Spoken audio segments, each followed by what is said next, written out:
Um,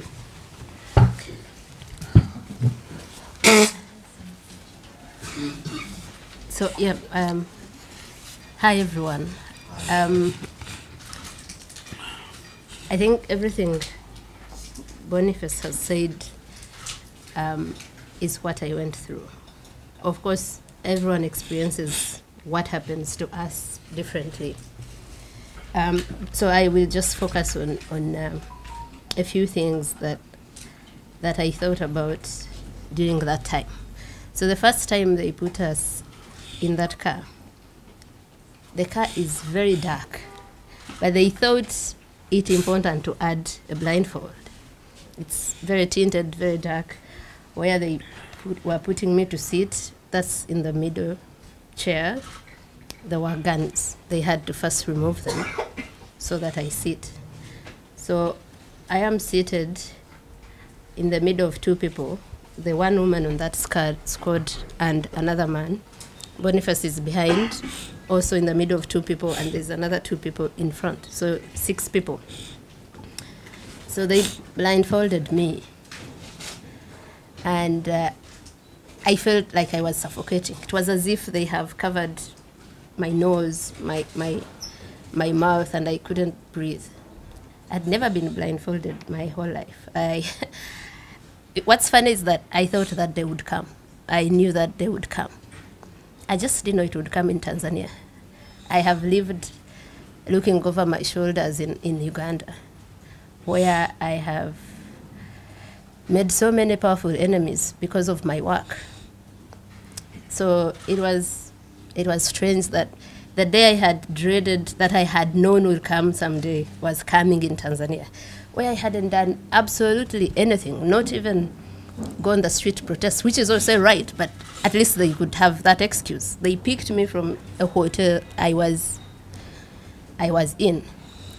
The hotel, which was shocking, was very happy to give them everything, access to our rooms. You know, like it looked normal to them.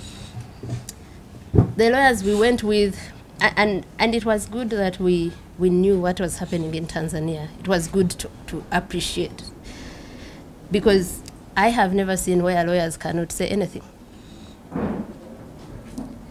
We left that police station. So we'd been detained at immigration office for about 4 hours.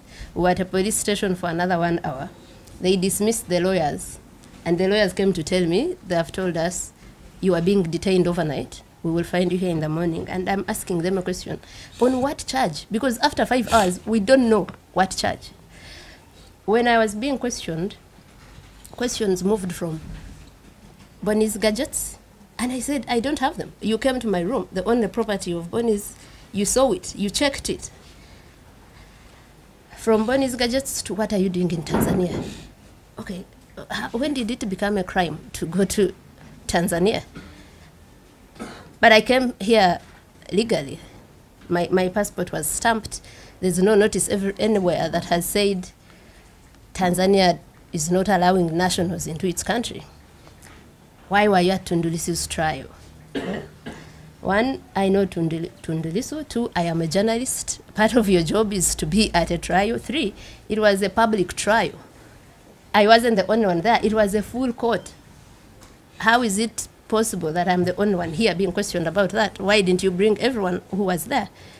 And many were evidently not Tanzanians. They were whites. Tundu Lissu's legal team introduced diplomats that were there and us that had come from East Africa to you know, to observe the trial. Then it became, so they are going through my passport. They had taken it from me, and they are being angered by my passport having so many visas. So that's where this whole narrative of whites have sent you to disorganize us came from. Why do you have so many visas? How do you travel to all these countries? Where do you guys make your money? I should be an activist too if it makes you guys live such a life. And so at some point I asked them, may I be told what question, what issue you have brought me here to address? Because it was moving from all over the place, and I think what Boniface didn't tell is that because they are used to not being challenged, questioned, or even answered So they found 2 people and they called us arrogant. But it was confidence of, I haven't committed any crime. I know my rights. I haven't broken any law. So every time you're asking me a question, I am going to answer. And there are questions they would ask, and I would say, but how is this question related to why I'm here? Do you have children? I said, what have my children got to do with this? And like Bonnie said, so we are being questioned by so many people. That room had, I think the room at the immigration office had around 7 people. All of them, every time I say something, they jeer with so much anger. It was as if we had done something very personal to them. So up to the point where we go to the police station. And this is something I've wanted to emphasize. So I come from a country that is also very dictatorial, full of impunity, but I never thought that one day I've found a country that is worse, a government that is worse. So my shock was that we are in the hands of public officials. They picked us from the hotel. They told our colleagues, because the elder General Ulimwengu asked the guy, I remember the first name being George, what's the issue? Why are you taking them? And they said, you know, just for them to help us with some investigations, answer some questions. So the feeling was that let's not be accused of blocking any form of investigations. We have gone to answer the questions they have, however ridiculous, however disagreeable they are. But so these people know that the world, many people already know we are in their hands. We are taken to a police station. We're in the hands of a police officer. I am sure, like in any other East African country, even in Tanzania, the mandate of police officers, the core one is to protect citizens and their property. So we are in the hands of people that are supposed to protect citizens. But this person, that guy that was, we later to learned his name to be Faustin Mafere, called thugs to pick us from a police station, from his custody, without a care of, you know, I am untouchable. Not just here in Tanzania, but everywhere. So in Uganda, they kidnap people. They torture people also. It's not a secret. But at least they kidnap you from a street so that no one knows who exactly is responsible for this. And many times they would deny, no, we don't know where he is or where she is. Here, the public officials were not afraid at all of being the ones to call thugs, to send us to thugs to do what they did to us. And for me, that's a level of impunity that I cannot fathom, that we are at that stage where people, of course, when I was still shocked, I saw members of parliament also saying Martha Karua should have been raped or sent back home on oxygen, and they were openly in parliament. If that doesn't scare East Africans, that we are at that barbaric level, and for them, sexual violence is a go-to thing, like it's the first thing they think of. So anyway, so when we're checking what they did to Boniface is exactly what they did to me. They get me out of the car. After they took Boniface, they had increased the volume of the gospel music they were playing. At first, I didn't know why, but I had Boniface screaming, and I knew they were trying to block that, me from hearing that. So they violently pick me out of that vehicle, and they also order me to strip naked. Now, I was afraid. You know, many people think I don't get afraid. I mean, I know people who say it seems fear is not in Agatha's DNA, but I was afraid. You know, I first got afraid when they blindfolded us. I think I had a moment of like almost a panic attack, because always my fear was being tortured. I always thought, I wish the day they get me, I have like poison and I swallow it so that I don't go through so much pain, so much humiliation. So I was afraid when they picked us up, and then I told myself, there's nothing you can do. There's no way out. there's no one saving you. You are blindfolded. You are like that sort of suffocation where there's no way out. So I found myself having this calm of accepting, you know, whatever happens will happen. You have to prepare yourself for it. Now, when they say take off your clothes, I realized that I hadn't prepared myself for that. So, of course, I hesitated. I'm so afraid.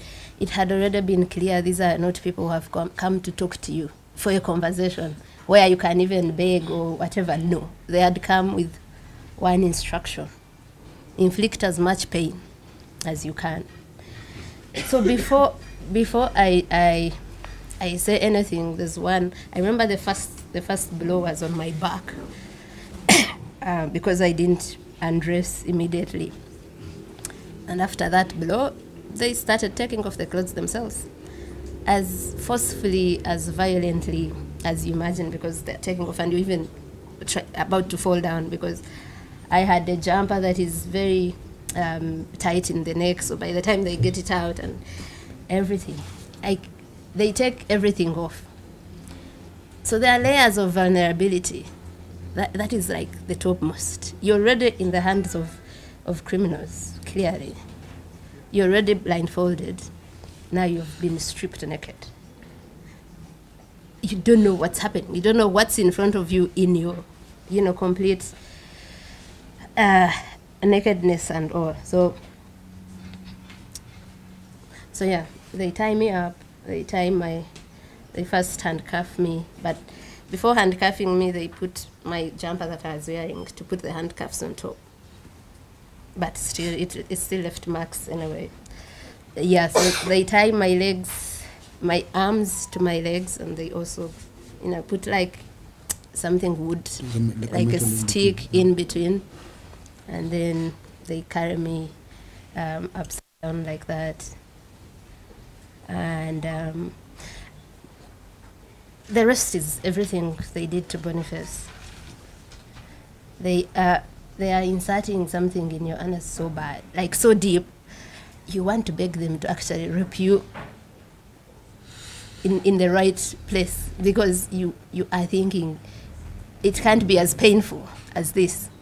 Of course, that's in the moment of that pain. But after that, you thank God that now you're not dealing with HIV, other diseases being, So they didn't use their sexual organs. That was, and I had to say, a relief with all that happened, but it could have been worse. I didn't see a way out of that. I didn't think we'd get out of that alive. It brings me to what I have, wanted to tell the citizens of East Africa. We are alive because of you. And it's important that we've now understood that as East African citizens, we are on our own. We are on our own, and we were saved by you, ordinary people. No guns, no office, no money, no nothing. The noise everyone made. They had thought it would be like those Tanzanians that they kidnap and torture and kill, and it goes quietly. No one knows them. So I think when he's talking about his government letting him down, at least they pretended and put out a statement. Mine didn't. Because for our governments, it was good riddance. Someone else is getting rid of our headaches. Why would they care about that? But the people of East Africa who have now understood that we only have each other. We have no government. We have no police that, as constitutionally mandated, that protects their citizens. And you guys showed up so big that our tormentors, when they took me from Dar to another place, if you check the distance from Dar to Mutukula, the border with Uganda, is about 1,480 kilometers. So I was driven that distance. This is someone who had flown into Dar with my own ticket. No one, I had a return ticket, I showed it to them. So I think the distance being long and whatever, there's one of the tormentors who became friendly. And the day, I think this was Wednesday morning, after I'd spent half the night in a different detention center, which looked exactly like where they tortured us from. When you saw the facilities, like the toilet where they would then take off the blindfold, the toilet was the same, the bucket that is in there, so it was also another government detention center. And I started refusing to eat. By this time, they were giving us painkillers to heal our injuries. Like when I said we couldn't walk, for 3 days, I couldn't step down. The feet were so swollen. Has your skin ever become so tight that you think if you stepped on something, it would prick it or it would burst? That's how under my feet were, and we couldn't walk. So they kept giving me painkillers. They almost overdosed me on them, because I later saw the paper that had the painkillers. It was saying 1 times 2, but I think they gave it to me. There's a time they gave it to me 4 times a day. So now I realize they are interested in us going out in a better shape. So I refuse to eat, so that now it's urgent for them to let me go. So this guy comes to plead with me to eat and says, these people didn't know they had arrested you're very popular. Everyone is looking for you, and shows me some of the protests that were happening. I think he opened either Facebook and I saw Hussein and Hanifa at the Tanzanian embassy with our photos and placards. And that's what overwhelmed them. I think, because when we're going through, and the things are so many to tell you, there's just no time. So when we are being driven from that detention center in Dar, so at first I think they're taking us back to the police station, because that's what they had told our lawyers. Then the drive becomes so long. Then I think maybe they are taking us to the airport. Then it still becomes so long. People who were picked at around 9 a.m., nightfall came and were still driving. And the car is being driven so fast. I cannot describe to you the psychological torture. You're blindfolded. You're still with these killers. So I think the psychological torture of those days of driving for me was worse than the physical torture I endured earlier. Because I kept thinking they are going to throw us in the park to be eaten by animals. Or sometimes I would hear as if the ocean is roaring near us, and I would think they would throw me in the ocean. And you are thinking that, you would be one of those people whose families never know whether you are dead or alive, whether you would return or not. And I went through that for the whole day and night. So we're saved by ordinary people. And it's from ordinary us East Africans that justice will come. I think when everyone would ask, can we help you with something? Do you need something? Especially those that are powerful. The diplomatic community, I found so many messages on my phone from some of them in Uganda, and I would say, the only thing I want is justice. It's what kept me going in that situation.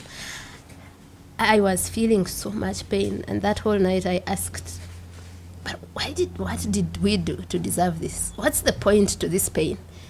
And I came to a consolation that maybe the point to this pain is that other Tanzanians, the Tanzanians have told you that are picked up and tortured and killed and no one knows them. It's that they get justice. It's that no one else, not a Tanzanian, not an East African, has to go through that. Is that impunity is somehow checked, somehow. And I thought, Boniface and I both have a name and a profile and platforms that, how many people can call journalists and you fill up a room like this? How many ordinary Tanzanians can do that? So in that moment, I thought that maybe it had to take our pain for the world to know what an ordinary Tanzanian is going through. And for me, that gave me some hope in that moment, that even if I died, it would probably not be in vain, because the facade of Tanzania is peaceful. Of it has a female president who is phenomenal. Finally goes off. And so if it goes off, but people that have the power to hold this accountable do not, like we know they won't, because for our governments, it is a collaboration in that dictatorship, in that tyranny. It has been for a while. It has been. We have known that for a while. When Ugandans are kidnapped from Kenya, when a Tanzanian is almost kidnapped from Kenya. So it becomes that we are the ones that will do that. And of course, Kenyans were already doing a good job by publishing all those people's names, phones, pictures. So we have to use the little power we have to make sure that guy Mafere, who thought he does not only own Tanzania but the whole world, because I am later told of how the Tanganyika Law Society president calls him asking about us, and he says, we will do whatever we want with them, and there's nothing you or anyone else can do. He told that to the Tanganyika Law Society president. So we need to find a way of getting justice in one way or the other. And yeah, so I think mainly that for me, I am grateful. I look at the silver lining in every dark place, and there was that we are all now tormenting them. When I became a journalist, my first editor told me that the role of a journalist is to afflict the comfortable. So they've been comfortable in their impunity, and we'll have to find ways of afflicting them. We won't find justice in Tanzania, because this was a state doing that, and it's the state that is supposed to get us that justice. But we'll have to find justice somehow. I will end by saying that I don't even care about the people that inflicted pain on us. I'm not angry with them. I am so angry with the people that made that order. Even if we never identify those that actually inflicted pain, but we get the ones that had the responsibility. If I have committed a crime, charge me for it. In that moment, I thought we were dealing with probably overzealous officers, and the president didn't know what had happened. But I come out and I'm told about a statement she gave. So you are condoning torture. You are a president. So you're sort of saying, oh, they came to destabilize us. They came to cause chaos. So, okay, if you think that's a crime, take me to court. Let me be charged. Let me be in prison. But you can't be a whole head of state, a whole president, and you're going to very shamelessly, publicly condone torture, sexual violence. I'm going to stop there. And I thank you very much again. I hope all the citizens from Kenya are watching, or the citizens from Uganda and Tanzania. Tanzania also, a few people beat the fear and spoke about our disappearance and our ordeal. So I thank you all, and yes, thank you for your time.